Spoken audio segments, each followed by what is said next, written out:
முருகன் மாநாடு பலருக்கு பயத்தை கிளப்பி விட்டிருக்கக்கூடிய நிலையில திருமாவை மட்டும் என்ன விதிவிலக்கா என்ன? அதனால அதனுடைய தொடர்ச்சியாக இப்ப அவர் பலதையும் உளறி வருகிறார். ஏற்கனவே அவர் திருநீற்றை அழித்த அந்த பிரச்சனையை பார்த்தோம். நான் வியர்வையினால துடைச்சேன் அப்படின்னு அவர் சொன்னாரு. அதே விஷயத்த அண்ணாமலை அவர்கள் அங்க பேசின உடனே இப்போ இல்ல நான் ஃபர்ஸ்ட் வியர்வை அதனால துடைச்சேன்னாரு மாநாட்டுக்கு அப்புறம். இப்ப என்ன சொல்லியிருக்காரு ஒரு இதுல ஆமா நான் துடைக்க தான் செஞ்சேன் அப்படின்னு சொல்லிட்டு அதுக்கு ஒரு விளக்கம், வேற தண்ணிலை விளக்கம் ஒன்று கொடுத்துருக்காரு. அது என்ன தண்ணிலை விளக்கத்துல என்ன சொல்றாருன்னா, இப்ப நான் தர்காவுக்கு போறேன், அங்க அவங்க தொப்பி போடுறாங்க, நான் கொஞ்ச நேரம் வச்சுட்டு கழட்டிடுவேன், அது அவங்களுக்கும் தெரியும், நான் என்ன தொடர்ந்து போட்டுட்டே இருக்க போறேன். அதே போலதான் கோயிலுக்கு போன உடனே அவர் பூசி விட்டார் திருநீரை. அதனால நான் அவருடைய உணர்வுக்கு மதிப்பளிக்கும் விலையமா வச்சிருந்தேன், வெளியில வந்தோடனே அழிச்சிட்டேன், எங்க அம்மா கூட தான் பணி வச்சு விடுவாங்க அப்படின்னு எல்லாம் அதுக்கு ஒரு தண்ணிலை விளக்கம் கொடுத்திருக்கிறார். நல்லா பார்க்கணும். முதல்ல நீங்கள் சொன்ன அந்த தலைப்புலேயே எனக்கு உடன்பாடு கிடையாது. எல்லாருக்கும் பயம் வந்திருக்கு, திரும்ப மட்டும் விதிவிலக்கா என்ன? அவருக்கு என்ன பயம்? அவர் யாரோ பேச சொல்லியிருக்காங்க, அவர் பேசுறாரு. அதனால இவரை பேச சொன்னவங்களுக்கு பயம். இவர் கூலிக்காரன் தானே, அவங்க கூலிக்கு கத்த சொன்னாங்க, இவரும் கத்திட்டு போட்டாரு, அவ்வளவுதான். அதனால திரும்ப நீங்க ஒரு பெரிய கேரக்டரா நீங்க சித்தரிச்சதை இந்த விஷயம் நீ எங்கிட்ட சொன்னே ரைட்டு, இதை நீங்க திமுக காரங்க காதுல விழுந்துருது. நான் சுயமா சிந்திக்கிற சுதந்திரம் உனக்கு யாரு கொடுத்ததுன்னு நாளைக்கு திருமாவை போய் கேட்டுற போறாங்க. அதனால தயவு செய்து அப்படியெல்லாம் சொல்லுங்க. என்னால திருமாவுக்கு ஏதாவது உங்க மேல ஏதாவது கோவம் அவர் மேல இருந்துன்னா வேற ஏதாவது மாதிரி காட்டுங்க.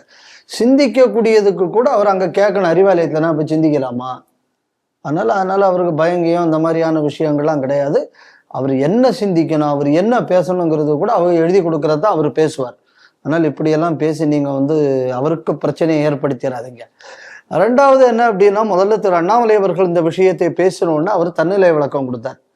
இல்லை நான் வேர்வைக்க வேண்டிதான் அழிச்சேன். அப்போவே இவர் பயந்து தான் சொன்னாருங்கிறது உண்மை. அந்த பயம் கூட அவங்க தான் பயம் கொடுத்து இருக்கணும். ஒன்னால இப்போ ஏன் எனக்கு தேவையில்லாமல் பிரச்சனைன்னு. ஆனால் நல்லா கவனிக்கணும், அந்த மொபைலில் அதை பார்த்துக்கிட்டு தான் அவர் அதை செய்தார். அதனால இவர் வேர்வேல் அழிச்ச மாதிரி தெரியல அப்படிங்கக்கூடியதை எல்லாரும் கொஞ்சம் வெளியில சொன்ன உடனேயே இப்போ இந்த விசிறடிச்சாங்குஞ்சோல் கூட்டத்துக்கு அவர் போய் பேசினாரு. இப்போ அங்கவே அவர் ஒரு ஹீரோ ஆகணும்ல. ஏதோ ஒரு சினிமா, எனக்கு எந்த சினிமான்னு ஒரு ஞாபகம் இல்லை, ஏன்னா நமக்கு இந்த சினிமா பார்க்குற பழக்கம் இல்லை. ஏதோ இந்த பஸ்ஸில் வரும்போது ஒரு காமெடி போட்டிருந்தான். அந்த காமெடியில் என்ன அப்படின்னு சொன்னேன்னா, ஏதோ ஒரு தாதாட்ட இந்த விவேக் பேசுகிற, விவேகா வடிவேலோ யாரோ ஒரு ஆள் பேசுகிற மாதிரி அது என்ன இருக்கும் அப்படின்னு சொல்லியாச்சுன்னா, வடிவேலு தான் நினைக்கிறேன். அதாவது எப்படின்னு சொன்னான்னா, இந்த பக்கம் அவருக்குள்ள அடியாளுகளை பார்த்து கொஞ்சம் வேகமாக பேசுவார். அவன்கிட்ட போய் ஐயா நான் அப்படி சொல்லலையான்னு அப்படி குறிஞ்சு பேசுவார். அப்போ தள்ளி இருந்து பார்க்கும்போது என்ன ஆகும்னா, ஓஹோ இவ்வளவு பெரிய தாதாட்டே இவ்வளவு தூரம் மிரட்டி பேசி போட்டாரு அந்த காமெடியன் அப்படின்னு தோணும். அந்த மாதிரி ஒரு கேரக்டர் தான் திருமா. அங்கே கவுந்து அடிச்சு பிடிச்சி பேசிட்டு நேரம் அங்கேருந்து இங்கே நான் அப்படித்தான் அப்படின்னு. அப்போ அன்னைக்கு நீ இப்போ பத்திரிகையாளர்கிட்ட சொல்லியிருக்க வேண்டியது தானே. உடனே எதுக்கு அவன் கை தட்டுறான்? ஏன்னா அதனால தான் அவன் விசிலடிச்சான் கொஞ்சம் இன்னைக்கு இருந்துகிட்டு இருக்கான். அவன் எவ்வளோ தூரம் ஏமாந்தாலும், அவனை எவ்வளோ தூரம் ஏமாத்தினாலும், இவன் நான் தர்காவுக்கு போனேன், உடனே அதை மாற்றினேன், நான் சொன்னார்களா, இதை செய்தார்களா, ஏன் உன்னை யாரும் போட்டுக்க வேண்டாம்னு சொன்னா, போட்டுக்கிட்ட அப்படின்னு சொன்னா அப்போ நீ துலுக்கம் தானே, நீ எப்படி நீ தலித்துன்னு கேட்கலாம், நீ எப்படி எங்கள் ஊருக்கு வரலாம்னு பிரச்சனை வரும். அதனால நீ அதை செய்யல. விபூதியவே நீ போட்டுக்கிட்டு வந்தா என்ன பிரச்சனை வரும்? கடைசியில் என்னடா நீ எங்க ஆளு, நீ எப்படி அந்த இதெல்லாம் போட்டுக்கிட்டு போறேன்னு துர்க்க கிறிஸ்தவன் கேள்வி வைப்பான். அதுக்கு நான் பதில் சொல்லணும். அந்த ஆள் எதுலையாவது ஒண்ணு, குல்லாவில் போட்டுக்கிறதுலையும் போலித்தனம், இதுலயும் போலித்தனம். குல்லாவை போட்டாச்சுன்னா இந்துக்கள் மத்தியில நம்ம இந்த சமுதாயத்தை சொல்லி எப்படி ஓட்டு வாங்குறது? முதல்ல அந்த சமுதாயம், அந்த எஸ்சிங்கக்கூடிய அந்தஸ்து நமக்கு போயிடுமே. ஸோ அதனால ஒரு விஷயம் என்னன்னா, பொழப்புக்கா வேண்டி என்ன வேண்டும் என்றாலும் நடிப்பவர். அதனால அந்த மாதிரியான ஒரு இதுக்கு என்ன பிறவி அப்படின்னு எனக்கு தெரியாது. அது திமுக ஐடிவிங்க ஏதோ ஒன்று எழுதுவாங்க ஒரு வார்த்தை, என்ன ஈத்தரை. ஆமா, அதை கேட்கணும். அது திமுக ஐடிவிங்களை கேட்டா அதுக்கு இவர் பொருத்தமானவரான்னு கேட்டுக்க சொல்லுங்க. இல்லை இன்னும் நிறைய பேசியிருக்காரு. நான் ஒரு விஷயத்த தான் சொன்னேன். அதுக்கடுத்து என்ன சொல்றாரு அப்படின்னு சொன்னா, முருகன் எங்களை போல பிறந்தாரு, எங்களை போல வளர்ந்தாரு, எங்களை போல அவர் மக்களை வழிநடத்தினாரு. இப்ப எங்க இருந்து இவங்க இதெல்லாம் கேப்சர் பண்ண பாக்குறாங்க இப்ப முருகனை. எந்த பிராமணரா வீட்லயாவது வந்து முருகர் அப்படி, அதாவது முருகர் அப்படின்னு பேர் வச்சிருக்காங்களா, முருகா அந்த மாதிரிலாம் பேர் வச்சிருக்காங்களா, முருகன்லாம் வைப்பாங்க, சுப்பிரமணியர், ஸ்கந்தர் அப்படின்னு சம்ஸ்கிருத பேர் என்ன வைப்பாங்க, இதை வச்சது இல்லை. அதனால முருகனை வந்து இவங்க ஹைஜாக் பண்றாங்க. இப்ப முருகர் வந்து தமிழ் கடவுள்னா அவங்களுடைய தாயார் தகப்பனாரான சிவன் பார்வதி இவங்க எல்லாமும் வந்து தமிழ் கடவுள் தானே. சிவன் எங்கள் தமிழ் கடவுள், அதனால கைலாய மலை வரைக்கும் நாங்க தமிழர்கள் தான் இருந்திருக்கோம். ஆனா கணேசனை மட்டும் இப்ப வந்து எப்படி தமிழ் கடவுள்னு சொன்னா கோவம் வருது அப்படின்றாரு. யாருக்கு இந்த தமிழ் வடல் இல்ல தமிழ் கடவுளா இல்ல வடநாட்டு கடவுளாங்கிற பிரச்சனை யாருக்கு வந்ததுங்கிறது தெரியல அப்படின்னு சொல்லி ஒரு கேள்வியை எம்மா அதுல எழுப்பியிருக்கிறார். ஆமா, இதுல கூட நீங்க நல்லா கவனிக்கணும். முதல்ல இது என்னன்னா, நிறைய தற்குறிகள் இந்த முருகங்கிறது ஏதாவது பிராமணன் பேர் வச்சிருக்கானா அப்படின்னு. இது ஏற்கனவே இந்த திவச இயக்கம் நடத்தின ஒரு பயம் உண்டு. அந்த ஆளும் இதே வார்த்தையை சொல்லிக்கிட்டு நடக்கலாம். முதல்ல இது என்னன்னா, இவனுக்கு எதுவுமே படிக்கலைங்கிறது உண்மை. அட்லீஸ்ட் பெரிய புராணத்தையாவது படிக்க சொல்லுங்க.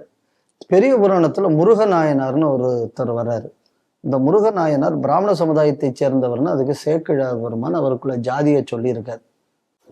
இது மட்டும் இல்லாம இதை நம்ம ஆட்டோ முருகன் இருக்காங்க. ஆமா, அவர் பேர் முருகன். அவன் முருகன் தான். அவன் வீட்டுல முருகன் தான் அவனுக்கு பேர் வச்சிருக்காங்க. அவன் பிராமணன் தான். அதனால இது என்ன அப்படின்னு சொன்னா, இது ஒரு தற்குறித்தனமான ஒரு விஷயம். அப்போ அவன் தமிழ் கடவுள் பேரை எவனா வைத்தி இருக்கான். அப்ப நீ அவங்க ஜவாஹர் இல்லாட்டியும் அவன்டையும் கேளும், கூட தானே இருக்கேன், உன் மகனுக்கோ இல்லை உன் சொந்தக்காரனுக்கு அவனுக்கோ முருகன்னு பேர் வச்சியா? அப்படி இல்லைன்னா ஜவாஹருல்லாவோ அந்த துலுக்க பயிலவோ எவனும் இல்லை தமிழன் சொல்லுங்க.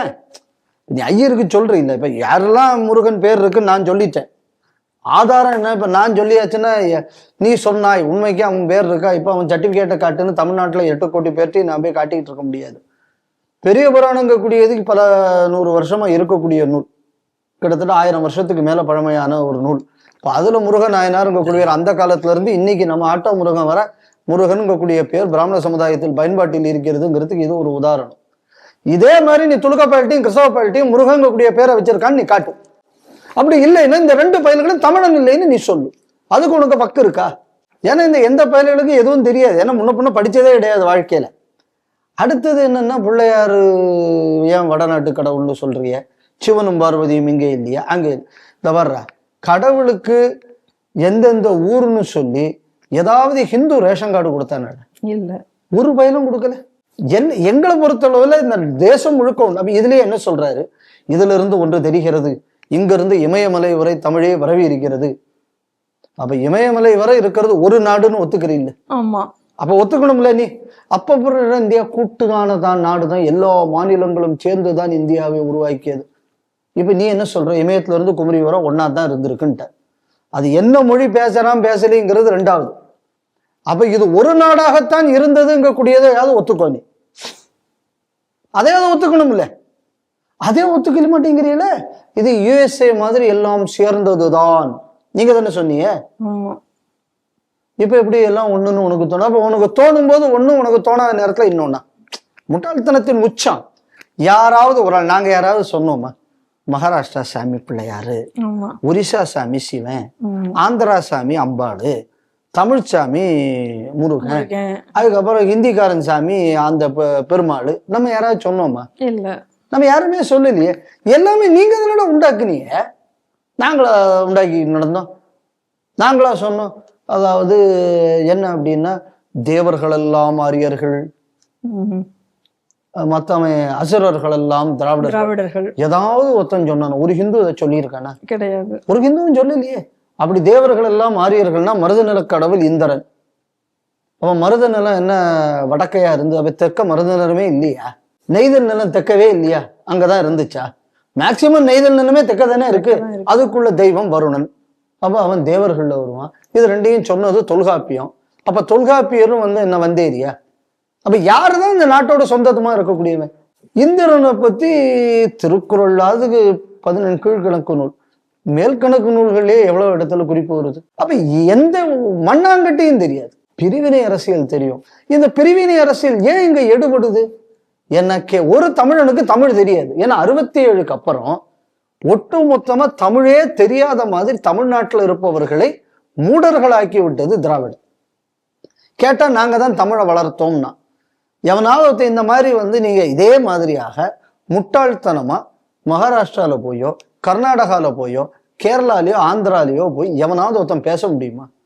மக்கள் காரி துப்பி விரட்ட மாட்டான். கண்டிப்பா. ஏன்னா அவனுக்குள்ள மொழி அவனுக்கு தெரிஞ்சிருக்கு. அவனுக்கு மொழியின் மீது பற்று இருக்கிறது, மொழியின் மீது பக்தி இருக்கிறது. மொழியை வைத்து அரசியல் செய்யக்கூடிய ஈனத்தனம் இல்லை. இது தமிழ்நாட்டில தான் இருக்கு. சரி, இப்ப அவர் அங்க உள்ள கடவுள் அப்ப தென்னாடுடைய சிவனையை போற்றி எந்நாட்டவருக்கும் இறைவா போற்றிங்கிறாங்களே. சரி, அப்ப இதுக்கு அவர் என்ன சொல்ல போறாரு? அப்ப தமிழ் கடவுள் இல்லையா சிவன்? இச்சுவை தவிர யான் போய் இந்திர லோகமாலும் அச்சுவை பெரிதும் வேண்டேன் அரங்கமா நகருளானே. இதுதான் பூலோக வைகுண்டம்ங்கிறான். அப்ப அவர் தமிழ் இல்லையா? சரி, சத்தியவிரதனுங்கக்கூடிய திராவிட மன்னனுக்கு அவன் தான் முதல் மனுஷனாக வர்றான். அங்கதான் திருமால் வர்றாரு. அதை வச்சுதான் கல் தோன்றி மண் தோன்றா காலத்தே வாளுடன் முன்தோன்றிய மூத்த குடி தமிழ் குடின்னு வருது. அவனுக்குள்ள அந்த சத்தியவிரதனுக்குள்ள பையன் தான் இஷ்வாகுவா வர்றான் பின்னாடி. அந்த இஷ்வாகு குலத்துலதான் ராமன் பிறந்தான். அப்ப ராமனும் நம்ம ஊருக்காரன் தான். அப்போ அங்க உள்ள ராமன் உனக்கு எதுக்குன்னு சொல்லி நீ தானியா பேசுனீங்க. இப்ப நாங்க யாரும் சொல்லலையே ராமனுக்கு எந்த ஊர்ல ஆதார் கார்டு இருக்கு காட்டுன்னு நாங்க ராமன்கிட்ட கேட்டோமா? உனக்கு தானே இந்த பிரச்சனை வந்தது. எங்களுக்கு இருக்கு, எங்களுக்கு பிரிவினையே வரலையே. எப்ப பார்த்தாலும் சிந்தனையில பிரிவினையை தவிர வேற எதுவும் இல்லாதது. அதனால இந்த உளறல் அதிகமாயிருக்கு. ஏன்னா இப்ப அந்த கூட்டத்துக்கு போயாச்சு. அந்த கூட்டத்துல வேற 10 பேர் கைதட்டணும். கைதட்டணும்னா என்ன? நீ எப்படிப்பட்ட கூட்டத்தை உருவாக்கி வச்சிருக்க? ஐயா, நான் வாங்கி போட்ட கண்டி திருடிட்டு போயிடாத. அப்புறம் இன்னொரு இடத்துல போய் பேசுற, எனக்கு சரக்கு இருக்கு, எனக்கு முறுக்கு இருக்கு, அந்த ஊர்ல பொம்பளை எல்லாம் நீ பத்திக்கிட்டு வா.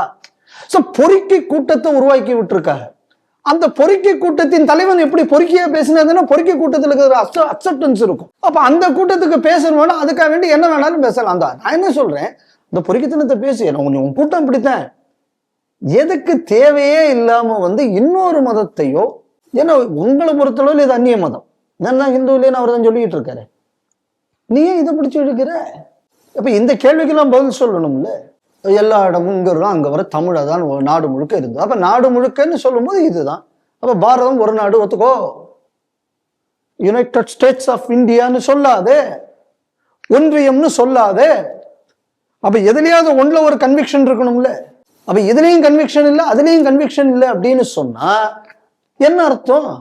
யார்கிட்டயோ வாங்கிக்கிட்டு கூவக்கூடிய, அதாவது ஒத்தம் வாந்தி எடுத்ததை முழுங்கிட்டு அதை துப்பக்கூடிய ஒரு சராசரியான விலை போனவர்னு அர்த்தம். அதுதான் நம்ம புரிஞ்சுக்கணும். அதுக்கு அடுத்ததாக என்ன சொல்றாரு அப்படின்னு சொன்னா, நான் சீட்டு, நோட்டு, பிளாஸ்டிக் சேர் இப்படிதான் இந்த மாதிரி சராசரியான ஒரு, அதாவது நாடாளுமன்றத்துல நான் சட்டசபையில எனக்கு சீட்டு வாங்குறதுக்கு இந்த மாதிரியான இதுக்காக தான் நான் அப்படிலாம் பேசுறேன் அப்படின்னு சொல்லி என்னை பத்தி இந்த மாதிரி சொல்றாங்க. ஆனா எனக்கு அதெல்லாம் பிரச்சனை இல்லை. நான் திடீர்னு ஒரு நாளைக்கு நான் தேர்தல் பாதையே வேண்டாம் அப்படின்னு சொல்லிட்டு கூட நான் இந்த இடத்த விட்டு கிளம்பிடுவேன். என்னுடைய கொள்கையை பின்பற்றி யாரெல்லாம் வராங்களோ வாங்கன்னு சொல்லிட்டு நான் பாட்டுக்கு போயிட்டு இருப்பேன்.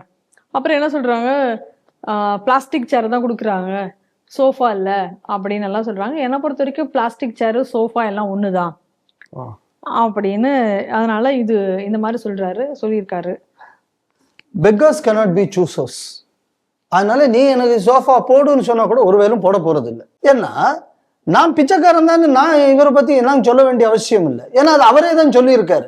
கொஞ்ச காலத்துக்கு முன்னாடி என்ன சொன்னாரு, அப்ப நம்ம மானமெல்லாம் கேட்டு நம்ம ஏதாவது பிரச்சனை பண்ணி வெளியில வந்தோம்னா அதுக்கு யார வேற பேனர் கொடுப்பதற்கு வேற ஆட்கள் தயாராக இருக்கிறார்கள், அதனால தான் நான் உள்ளேயே உட்கார்ந்து இருக்கேன், அதனால நம்ம இந்த பேனரை வாடகைக்கு விட்டு பிழைக்கக்கூடியவர்னு அவரே தானே சொன்னாரு. ஆமா.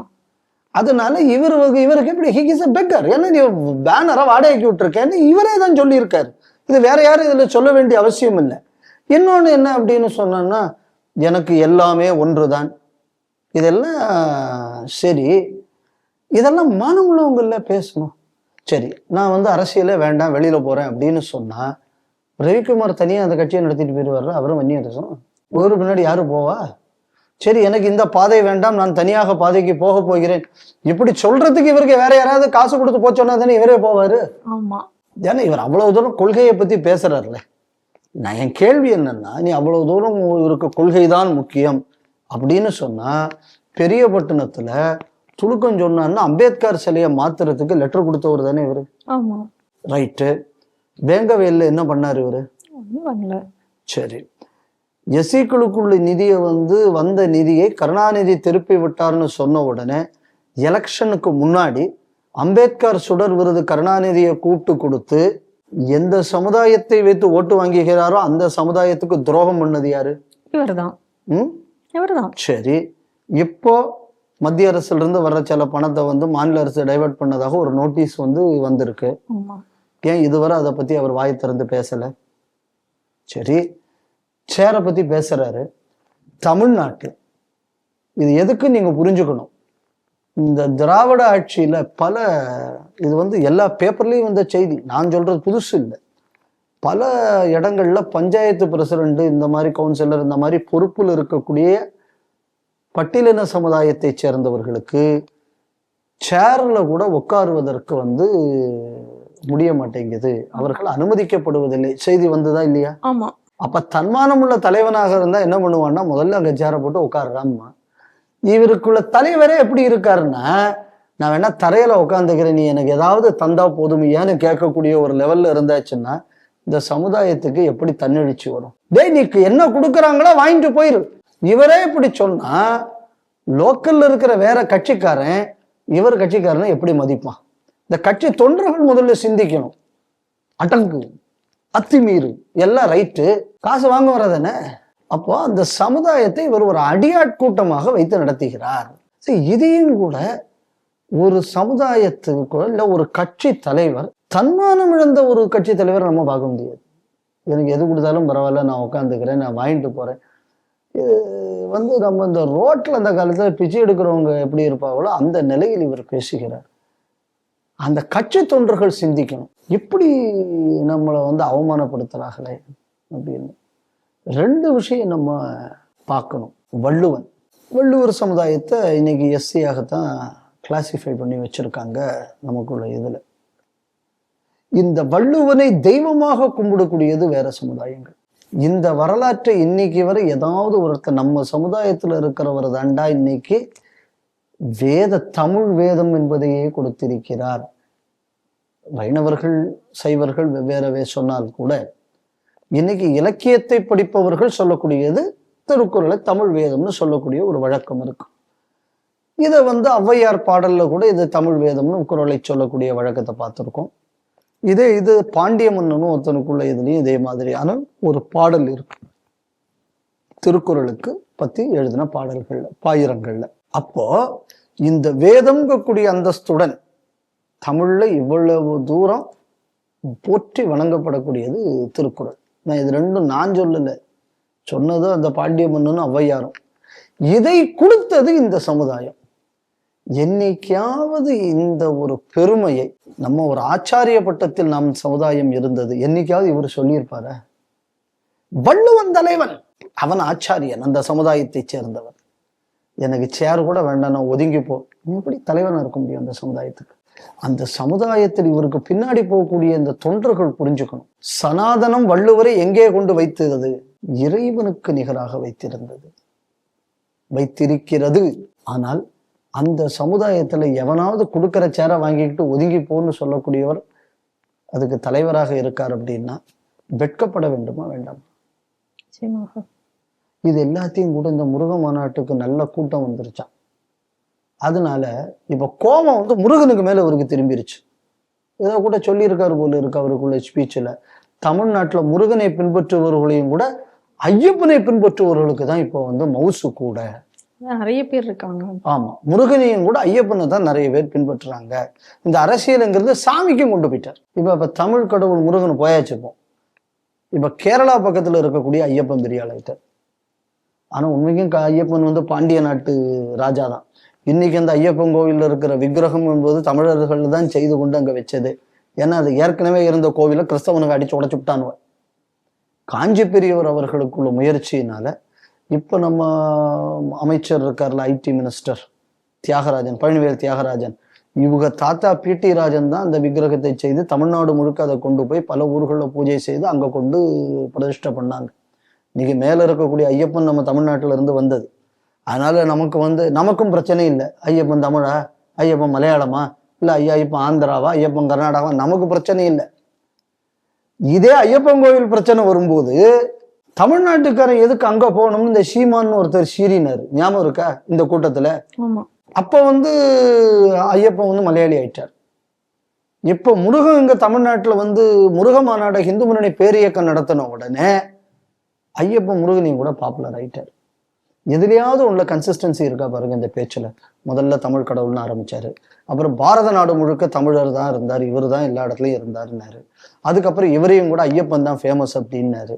இது அதாவது என்ன அப்படின்னு சொன்னா, ஒரு ஆள் காசு கொடுத்துட்டாங்க நமக்கு ஒன்னு பேசுறதுக்கு, வாங்கிட்டோம், என்ன பேசணும்னு தெரியாத அளவுக்கு பேசக்கூடிய அளவுக்கு இவர் மதிமயக்கத்தில் இருப்பதாக நான் நினைக்கிறேன். இது உண்மைக்குமே இது நான் அவரை பத்தி பரிதாபப்படணுமான்னு எனக்கு புரியல. எந்த மனுஷனுக்கும் இப்படி ஒரு கஷ்டம் வரக்கூடாது, எந்த ஒரு மனுஷனுக்கும் இப்படி ஒரு கஷ்டம் வரக்கூடாது. அதாவது பேசுவதற்கு கொள்கை இல்லை, வாங்கின காசுக்கு பேசியாச்சுன்னா வேற சில பிரச்சனை வருது. சரி, எனக்கு அரசியலே வேண்டாம்னு சொன்னா நாங்க திமுக சின்னத்திலேயே நின்றுட்டு போறோம்னு ரவிக்குமார் ஒத்துக்கிறாரு. கட்சிக்கு என்ன சிம்பிள் கொடுக்க, கட்சிக்கு என்ன சீட்டு கேட்க, சீட்டையும் கூட்டணி திமுக தான் முடிவு பண்ணுது, கேண்டிடேட்டையும் திமுக தான் முடிவு பண்ணுது, போட்டியிடக்கூடிய சின்னத்தையும் திமுக தான் முடிவு செய்கிறது. ஆனா இவர் தான் தலைவர்னு உட்கார்ந்துருக்காரு ஒரு மனுஷனுக்கு. அதனால இந்த மாதிரியான ஒரு கஷ்டமான சூழல்ல அவர் இருக்கார். அதனால இந்த மாதிரி மன அழுத்தம் ஒரு மனுஷனுக்கு எப்படிப்பட்ட பாதிப்பெல்லாம் கொண்டு வரும் அப்படிங்கிறதுக்கு இந்த பேச்சு ஒரு உதாரணம். திமுக கூட்டணியில் இருக்கக்கூடிய எல்லா கட்சியினரும் இந்த மாதிரி சில விஷயங்களை யோசிங்க. பாவம் அந்த கூட்டணியில சிக்கி எப்படி நம்ம திரும்ப தவிக்கிறாரோ அந்த மாதிரி நீங்களும் மாற்றிக்கொண்டு விடாதீர்கள் அப்படின்னு உங்களுக்கு வேணா உங்களுக்காக நான் இறைவனை பிரார்த்திக்கிறேன். உங்களுக்கு நல்ல புத்தி கொடுத்து நீங்க இப்படி மாட்டி இந்த மாதிரி பேதலிக்கக்கூடிய நிலைமை உங்களுக்கும் வந்துவிடக்கூடாதுன்னு நான் பிரார்த்திக்கிறேன்.